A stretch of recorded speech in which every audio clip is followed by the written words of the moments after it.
Hey, what is going on everybody, and welcome to Fantasia. For today, we're going to be jumping into another session of Epic 7. Now today, we have another guild war for you guys, and this one's going to be pretty good. Now I say that because I know that some of you guys are thinking, well, Azallea, you always use the same units in every guild war, and that's because I typically build my units because I have very limited resources in terms of Molagoras and everything like that. I tend to focus on units that are going to be very effective, and because they're effective, I'm going to use them more often. Now, with that being said, I have two new characters that I built today, and they work very well together. So we're going to see them in just a second, but of course, first, we are being attacked right now live, and, well, we're going to see, hopefully, by the end of this guild war, how that battle turns out. But right here, we see we have a draw, and we have a failed defense, which is perfectly fine by me. My first team is actually doing very, very well, with Faithless Lidica stripping buffs, Dizzy debuffing, and then Arbiter Vildred going in and cleaving, hopefully doing his job. And the second team's like, it has mixed results.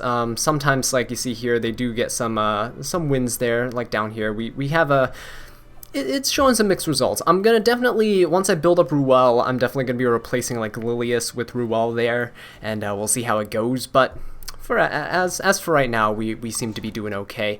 Guild War is pretty close as of right now, which is not too shabby, But of course, what you all been waiting for, the joke of the day, Icarus here. Never tell a joke to a kleptomaniac. They're always taking things literally. So there's your SAT word of the day right there. Kleptomaniac is someone who has this like kind of involuntary desire to just steal things, right? Just take things. Hence why they're always taking things literally. So there you go. All right. So we're gonna go into our guild. Oh wow, look at this. Okay, our guild's also retaliating as well against their central tower, but we're going to deviate from that central place here, and we're going to go off to the side, and off to the very side here we see Mr. Slash. So Mr. Slash here has quite an interesting defense, actually. The first one is just protect the Spectre Tenebria, right? Hiding behind Dark Corvus, hiding behind Fallen Cecilia. You guys know how I feel about Dark Corvus on defense teams. He's not that good, right? And I'm going to showcase that with my two newly built characters here. We have Tamarin and Assyria, and of course bring in Emma Charlotte, because she is going to be wrecking these dark units, just absolutely eating them up. Alright, and for the second team here, we're actually going up against Charles, Dizzy, and Judith. So it's going to be quite interesting. Judith is probably going to be very fast, is going to push everyone up. But the good thing is Crimson Arm is going to give everyone immunity, and then Acades is going to cleanse the debuffs on the Euphian, and Euphian can just do her job. So we're going to see how it turns out. Alright, so let's go ahead and jump right into this, and let's see how we do. So Assyria and Tamarin are very powerful units, and you probably have seen this combo before, and very nice. We do have very good turn rotation here. So the thing with Assyria and Tamarin, the tricky thing is you have to speed tune them. You have to build the Assyria slightly faster than your Tamarin, which is really annoying because sometimes, you know, with speed RNG, your Tamarin can like get faster than your Assyria, so I always try to keep a 10 speed gap between them. So my Assyria is rocking like 220 something speed, and then my Tamarin's like 212-ish. So they're pretty decently spaced so that Assyria will always go before Tamarin. Her S2 will reset Tamarin's S3 here, and what I'm going to do is I'm going to use my Assyria's S3 on... Let's probably use it on Dark Corvus. Let's just get him out of the way here. We're gonna do this. So Assyria's S2 resets my Tamarin's S3, which allows her to immediately go into her idle form, immediately giving my team an attack buff, pushing them up in terms of combat readiness. That Dark Corvus is a resist Dark Corvus. Alright, so very well built Dark Corvus there, but that is okay. We're going to go ahead and transform. Tamarin's new skin looks absolutely amazing, and we are going to go sing. There we go. So that gives my Moonlight Charlotte an attack buff, which is going to be fantastic. A couple of Portrait of the Saviors. I mean, this is going to be a very hard-hitting S3 on this Dark Corvus here, as you can tell. So a lot of damage coming out. However, the the downside is that he resisted the defense break, and because Dark Corvus is naturally just very, very tanky with super high attack stats, it's going to be quite dangerous there. Alright, so what we're going to do is we're going to break the skill nullifier there. There we go. Oh, actually, that is not good. Alright, okay, that's fine, that's fine. I was afraid that the Tamarin's dual attack there was actually gonna trigger more cooldown on the Dark Corvus. Alright, so he's defense broken there. Charlotte just goes chop chop, and down he goes. So hopefully we don't die to this. Alright. Very close to dying there. That is not what I wanted to see. Alright, the good thing is, hopefully it's not a counter Fallen Cecilia. That would be kind of dumb if it was. Alright, Tamarin better lap this Fallen Cecilia. There we go. Very nice. This is actually very close. That was not supposed to happen with my little Queen Charlotte getting this low. This is actually going to be quite bad. Here.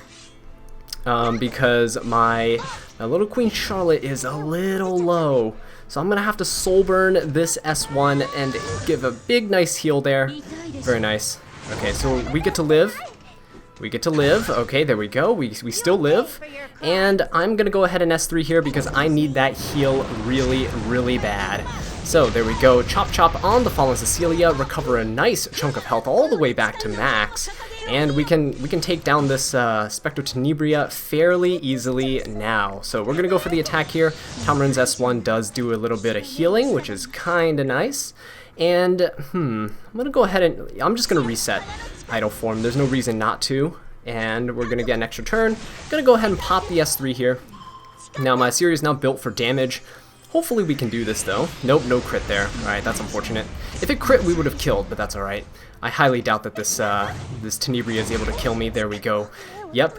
And just for good measure, we're going to go ahead and go into our idle form here to see the animation again. Very nice. And there we go. So we're going to boost up the attack, and we're going to do a little chop chop, and there we go. Very nice. Little Queen Charlotte, soloing 3 dark units. Now you'd be like, whoa, wait, that's expected though, right? That's what she's meant to do. However, as you can see, she does take quite a bit of damage when all 3 units are focusing her down.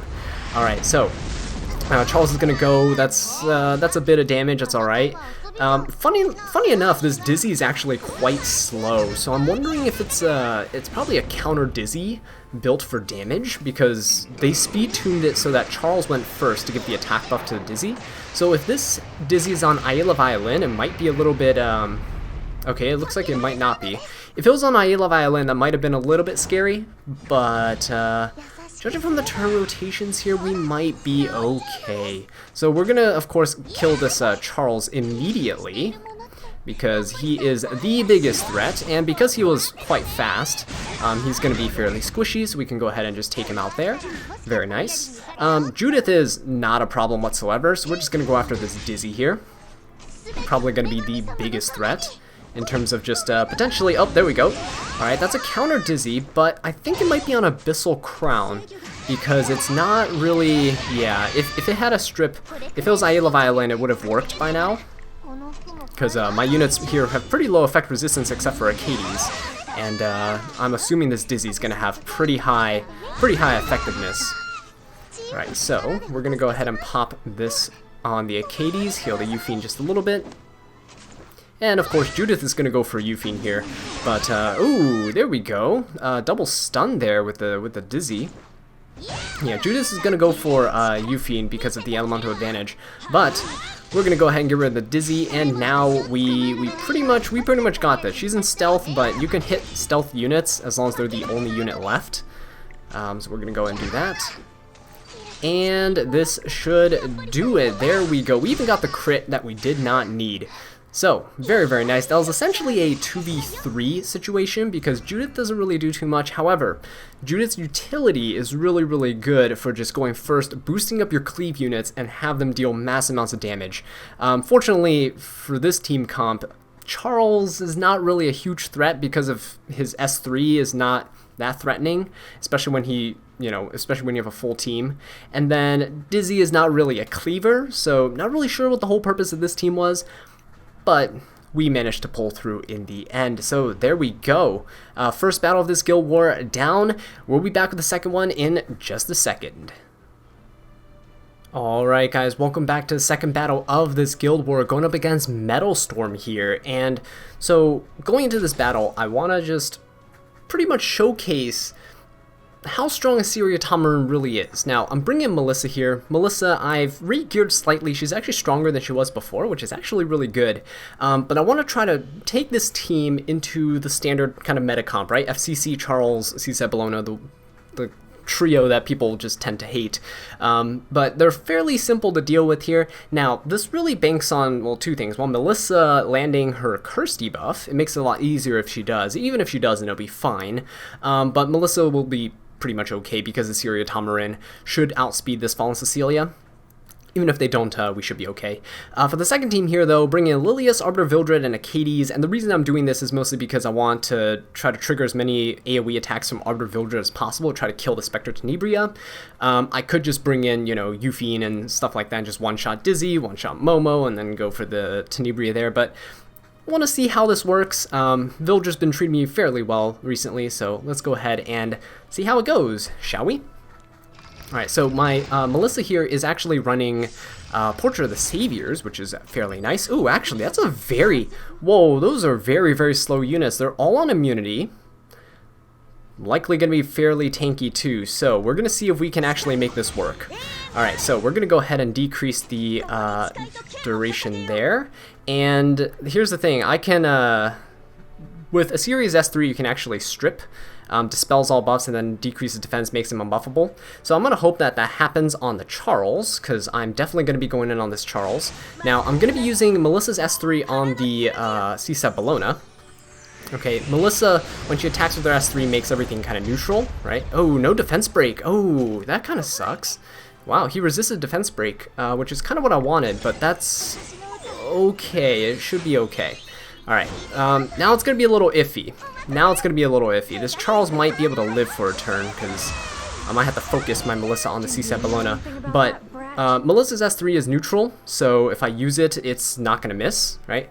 So I'm going to go ahead and use it on this CZ Bologna here. Gonna go ahead and, there we go, very, very nice. Ooh, that's a big counterattack from that Charles there. Unfortunately, no curse or anything like that, so what I have to do here, unfortunately, which I really didn't want to, is go ahead and do this. That's going to be a miss, which is really, really bad for me, but that's okay. We should be able to finish it, because we are going to lap here. Now, Melissa has the, ooh, that's a thick barrier.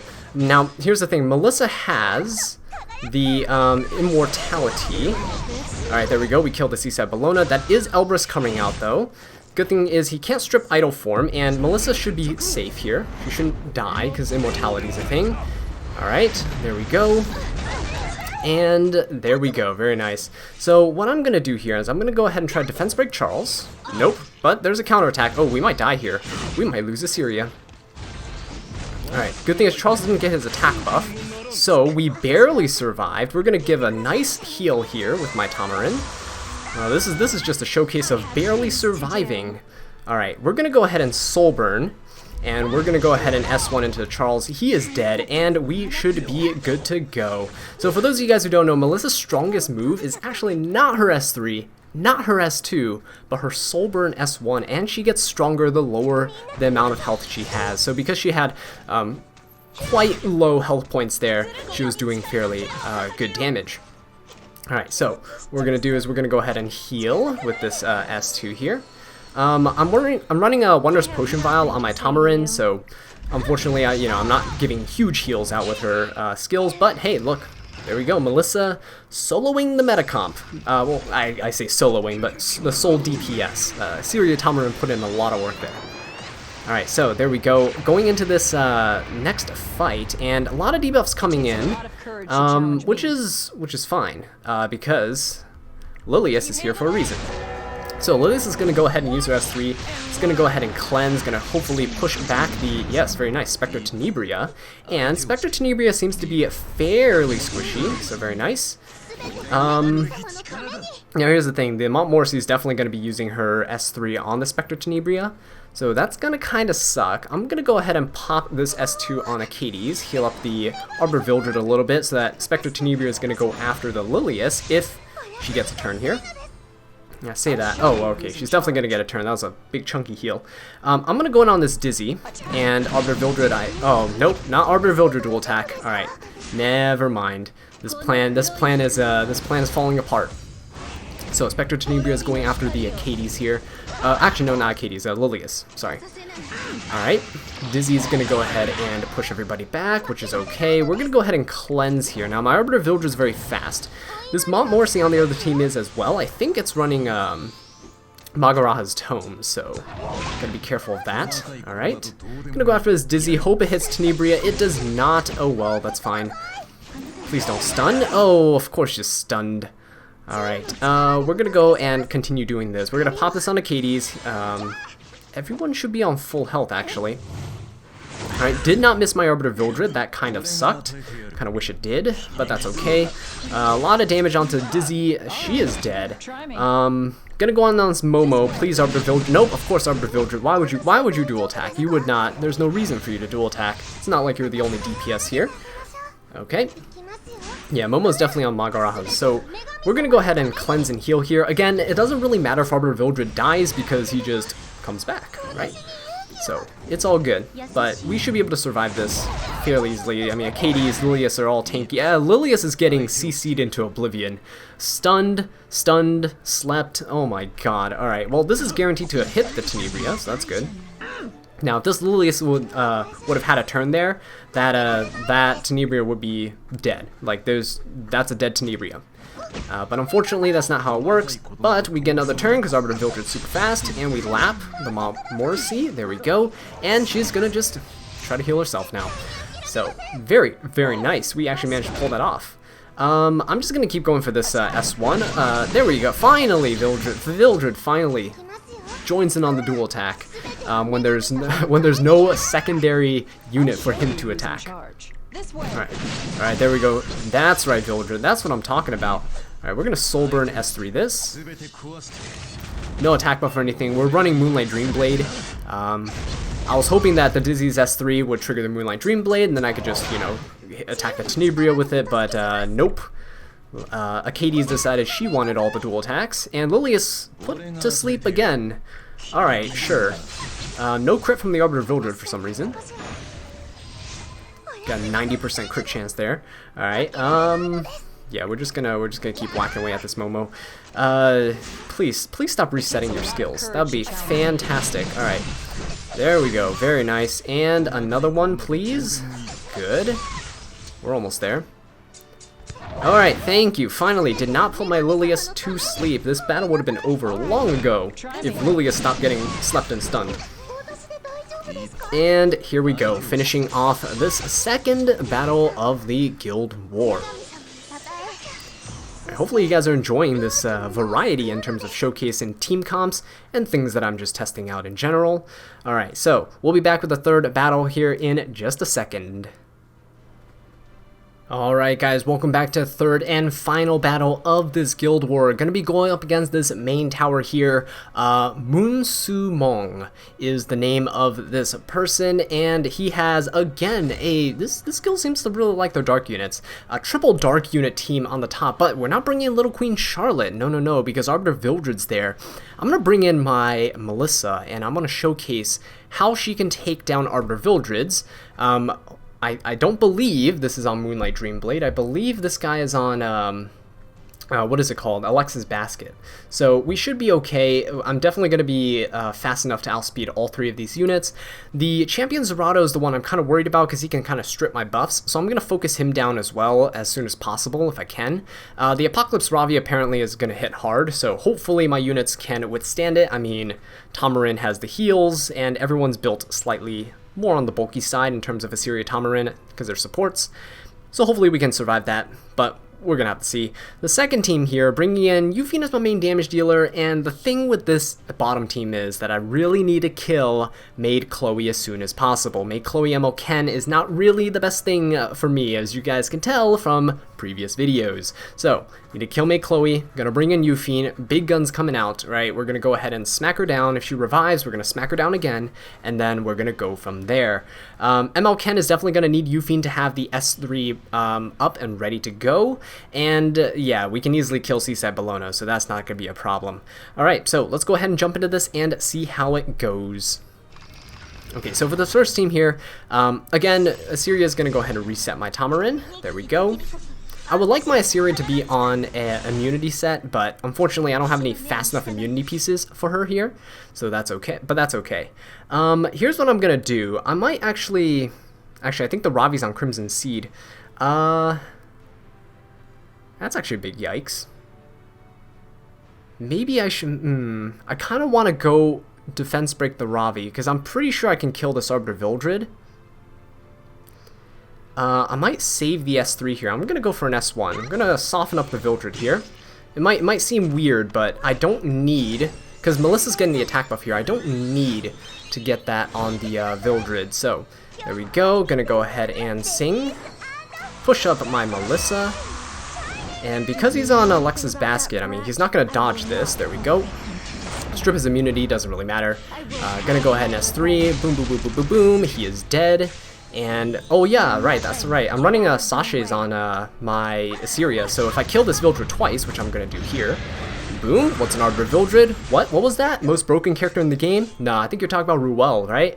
Because Ruel can bring this guy back, but nope, this guy hit him twice with Melissa, easy peasy, we are done. And so, Apocalypse Ravi is going to be the next on my list here. I'm going to go ahead and do this, because at this point, Champion Zerato is not that huge of a threat. And I don't want to debuff the Champion Zerato, so I'm going to try to avoid hitting him there.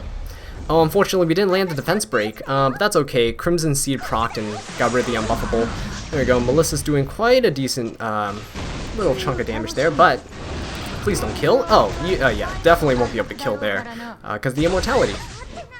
Alright, so there we go.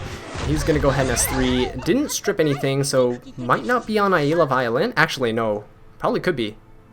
He stripped my Assyria's attack buff and stuff, right? Yeah, I think so. Okay.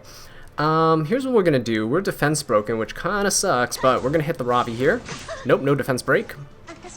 Alright, we're going to go ahead and sing again. Ba-do-do-do. There we go. Alright, so here's what we can do. We can go ahead and use the S2 again, prolong the duration of my immortality, while just absolutely, completely obliterating Ravi. Alright, so, for those of you guys that don't know, Melissa has one of the highest kind of base attack stats in the game, so I kind of might have increased her attack stats just by a little bit. When we were doing free on equip the other day, and yeah, so please don't defense break Assyria. Good, I didn't mola you for a reason. Alright, so here's the cool thing. Cool thing is Melissa's gonna get her turn here. She has an attack buff up, right? And I'm gonna just use the S1 here, it doesn't really matter. And I'm gonna go ahead and soul... Get out of my way. Alright, so here's the thing. Do I soul burn this S1 and like just outright kill this, or... I don't know if I can. He has a defense buff. I might be able to just outright kill him. Or I can play the safe way and just use the S2, which will probably also kind of kill. Actually, you know what? I'm going to showcase, because look at this, right? Overpowers the enemy with 75% chance to make them unkillable for one turn. Damage dealt increases proportional to caster's lost health. So I'm going to go ahead and we're going to just YOLO this, right? She has an attack buff up. I mean, what is there to fear? Oh, okay, no, absolutely nothing. 20k damage with an S1? You gotta be kidding me. Alright, so Melissa, absolutely fantastic with Assyria Tamarin. Probably one of my favorite comps now. I know Athletica's a thing, but for those types of teams there, as you could see, Apocalypse Ravi and all the, like, really heavy damage dealers, right? Champion Zerato. In my opinion, like a cleave setup with Faithless Litica is probably not the best way to go. Having a bit of sustain with Assyria Tamarin is actually quite nice, because you have a 2-turn or 3-turn burst thanks to Tamarin, because she can boost you up for combat readiness, for you to do your ulti, she can dual attack with her second attack, and then she can boost you up for a third hit. So Assyria Tamarin is actually very, very nice. But going into this here, I'm probably going to go ahead and pop the invincibility on Acades, just to keep everyone invincible here. There's no reason for me to take unnecessary damage from the C-Side Bologna. So she has the attack buff, all that good stuff, doesn't really matter. I thought about bringing Rowana here because ML Ken was a thing as well, but I decided against it and decided I'm just going to go ahead and bring the Acades, because I have faith in my Yuffie. There we go. Very, very nice. Now, Yuffie's going to take a bit of damage from the ML Ken here. That's fine. Oh, of course he gets a crit. We are actually quite low. That's alright. We're going to be able to heal with... we're going to be able to heal, so it's okay. So that's the S2 coming out here. Acades is going to be going next. We're going to be able to heal Yuffie up. There we go. And hopefully May Chloe does not attack the Yuffie. Hopefully she goes for the Acades. Actually, no, she's going to go for Yuffie because she didn't get healed to full with that.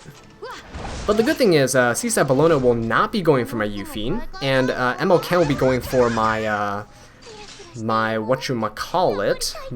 Crimson Armin. So Yuffie's pretty much safe from damage here now that May Chloe is gone. Gonna go ahead and pop this invincibility here. And with the invincibility on Acades, Seaside Bologna's next target is gonna be Crimson Armin. There we go. Resisting a lot of these debuffs. Quite nice, quite nice. Do gotta say. Okay, we're gonna attack the Seaside Bologna here. Hopefully, so we got rid of her damage share target, which was May Chloe in the front. And it kind of sucks. It's gonna backfire a little bit because if my Yuffie kills this the Seaside Bologna here, which I don't want her to do, she probably will. Yeah, that's a one-shot kill. Okay. Now the problem is I'm facing down an ML Ken. And I don't want ML Ken to completely destroy me. So But hang on. Here's the thing. Acades' S2 gives you invincibility, but it also decreases skill cooldowns by 1. So we're gonna do that. Actually, I didn't even... Actually, no, we still need the -1 cooldown, but we're going to give a full team invincibility here with Crimson Armin. There we go. I always forget that Acades can always give her S2 to somebody else. Alright, we're going to soul burn this, and goodbye ML Ken. So as you notice, I didn't even need to use my S2 on the Yuffie. How the heck did he survive? Well, I say that, but now I use the S2. So, didn't really need to use the S2 there earlier because it would have hit the ML Ken. Really high chance to crit because I'm running Hellcutter on my Yuffie, which gives her crit stacks.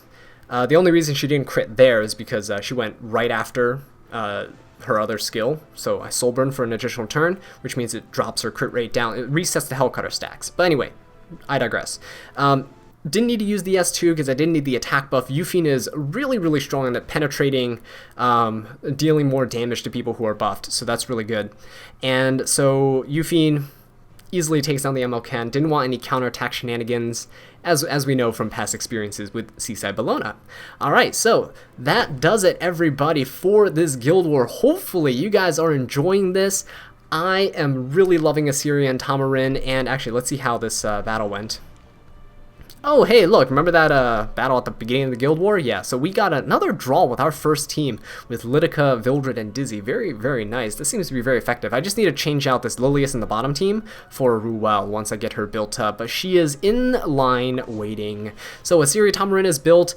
We're going to hopefully have some more shenanigans in Guild Wars next time. I do plan on building Lilibet as well, but that's going to be a work in progress. Alright guys, anyway, thank you all so much for watching this video. I really do appreciate it. If you enjoyed it, please leave a like, subscribe for more Epic 7 content, and leave a comment down below. Let me know what I can do to improve.